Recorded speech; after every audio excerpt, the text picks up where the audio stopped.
এই চিটিংবাজ ভাইপোকে কেউ বাঁচাতে পারবে না, আগে তো সবকে তুলবো। একদিকে বলা হয়েছিল সাধারণ মানুষের জন্য বিনামূল্যে চিকিৎসা পরিষেবা, কিন্তু এখন সেই সেবাশ্রয় ক্যাম্প নিয়ে উঠছে একের পর এক গুরুতর অভিযোগ। চিকিৎসায় গাফিলতি থেকে রোগীর ক্ষতি, সরকারি হাসপাতালের এক্স রে ও আল্ট্রাসাউন্ড মেশিন ব্যবহার, এমনকি মেয়াদ ফুরনো ওষুধ দেওয়ার অভিযোগও তুলেছেন কিন্তু শুভেন্দু অধিকারী, যিনি এখন মুখ্যমন্ত্রী হয়ে তিনি ভাইপো অর্থাৎ অভিষেক ব্যানার্জির বিরুদ্ধে তিনি যা বললেন, চলেন এখানে তারই বলা কিছু কথা আমরা শুনে নিই। একটি বড় স্ক্যাম সামনে এসেছে, ভাইপোর সেবাশ্রয় ক্যাম্পে স্ক্যাম। ইতিমধ্যে আমাদের বিষ্ণুপুর পিএসএ একাধিক কেস আমাদের ফাইল হয়েছে, এফআইআর। কিন্তু সত্যিই কি তাহলে সেবাশ্রয়কে ঘিরে এত বড় অভিযোগ উঠেছে? কোথা থেকে শুরু হলো এই বিতর্ক?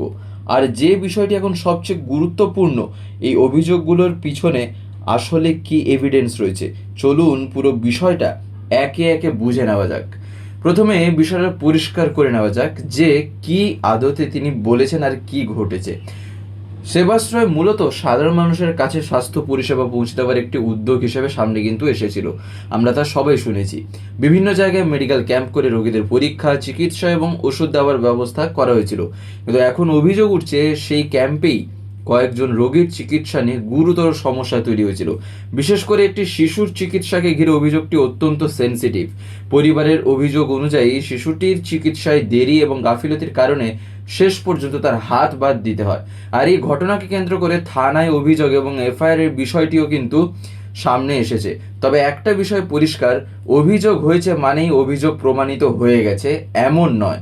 তদন্তে আসলে কি হয়েছিল, চিকিৎসায় কোথায় গাফিলতি হয়েছিল এবং কার দায় ছিল, সেটাই এখন মূল বিষয়।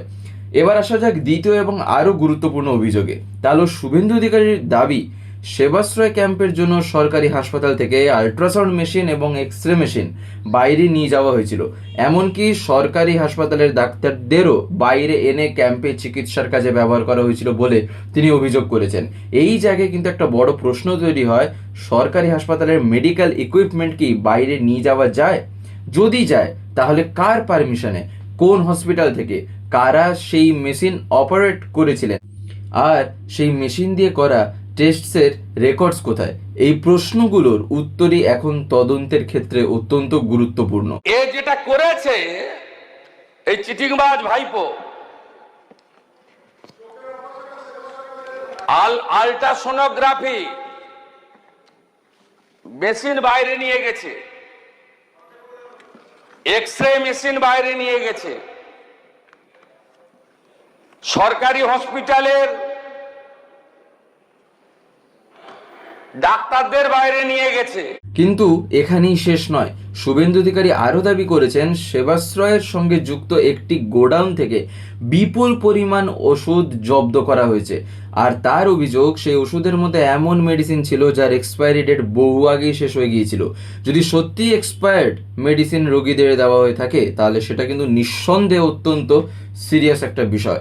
কারণ এখানে প্রশ্ন শুধু নিয়ম ভাঙার নয়, প্রশ্ন হচ্ছে কোন রোগীকে কোন ওষুধ দেওয়া হয়েছিল, ওষুধের ব্যাচ নাম্বার কি, এক্সপায়ারি ডেট কি ছিল, কোন ক্যাম্পে সেই মেডিসিন গিয়েছিল, এবং পেশেন্ট রেকর্ডসের সঙ্গে সেই মেডিসিন ডিস্ট্রিবিউশনের কোনো মিল রয়েছে কি না। এই তথ্যগুলো সামনে এলেই বোঝা যাবে অভিযোগের বাস্তব ভিত্তি কতটা। এখানেই পুরো ঘটনাটা আরও ইন্টারেস্টিং হয়ে যাচ্ছে, কারণ একদিকে শুভেন্দু অধিকারী সরাসরি সেবাশ্রয় নিয়ে বড় স্ক্যামের অভিযোগ করছেন, অন্যদিকে সেবাশ্রয়ের মূল উদ্দেশ্য ছিল সাধারণ মানুষের কাছে স্বাস্থ্য পরিষেবা পৌঁছে দেওয়া। তাই এখন আসল প্রশ্ন কিন্তু বিজেপি বনাম টিএমসি এর নয়, আসল প্রশ্ন ছিল রোগীদের সঙ্গে কি হয়েছিল, চিকিৎসা ঠিকমতো হয়েছিল কি না, সরকারি মেডিকেল ইকুইপমেন্ট নিয়ম মেনে ব্যবহার হয়েছিল কি না, ওষুধের এক্সপায়ারি ঠিক ছিল কি না, এবং যদি কোথাও গাফিলতি হয়ে থাকে তাহলে তার দায় কার। এই প্রশ্নগুলোর উত্তর রাজনৈতিক বক্তব্য দিয়ে নয়, ডকুমেন্টস, এফআইআর, মেডিকেল রেকর্ডস এবং ইনভেস্টিগেশনের মাধ্যমেই কিন্তু বেরোবে। এই চিটিংবাজ ভাইপোকে কেউ বাঁচাতে পারবে না, আগে তো সবকে তুলবো। সব আল্ট্রাসোনোগ্রাফি মেশিন সিজ হয়েছে, সব এক্সরে মেশিন সিজ হয়েছে। তাহলে এই মুহূর্তে পুরো ঘটনাকে যদি আমরা খুব সহজ করে বলি, তাহলে হয়তো খানিকটা এরকমই হবে যে সেবাশ্রয় নিয়ে চিকিৎসা গাফিলতির অভিযোগ কিন্তু এবারে উঠেছে, তার ভিত্তিতে এফআইআর এর বিষয়ও সামনে এসেছে।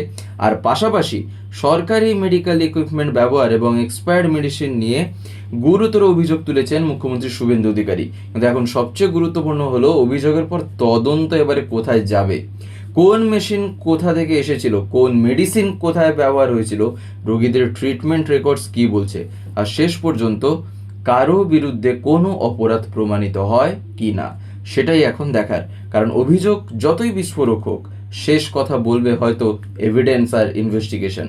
আর এই তদন্তে যদি সত্যিই বড় কোনো ইরেগুলারিটি বেরিয়ে আসে, তাহলে তো সেবাশ্রয় নিয়ে এই বিতর্ক যে আরও অনেক দূর যাবে সেটাই তো বলাই যায়। আপনার কি মনে হয় সেবাশ্রয় নিয়ে ওঠা অভিযোগ কতটা সিরিয়াস? কমেন্টে আপনার মতামত অবশ্যই জানাবেন। ভিডিওটি তথ্যভিত্তিক মনে হলে লাইক করুন, শেয়ার করুন, আর যদি চ্যানেলে নতুন এসে থাকেন তাহলে বাংলার সিচুয়েশন চ্যানেলটিকে সাবস্ক্রাইব করে রাখুন, যাতে আপনারা বিভিন্ন রকম সিচুয়েশনের খবর পেতে পারেন। ধন্যবাদ।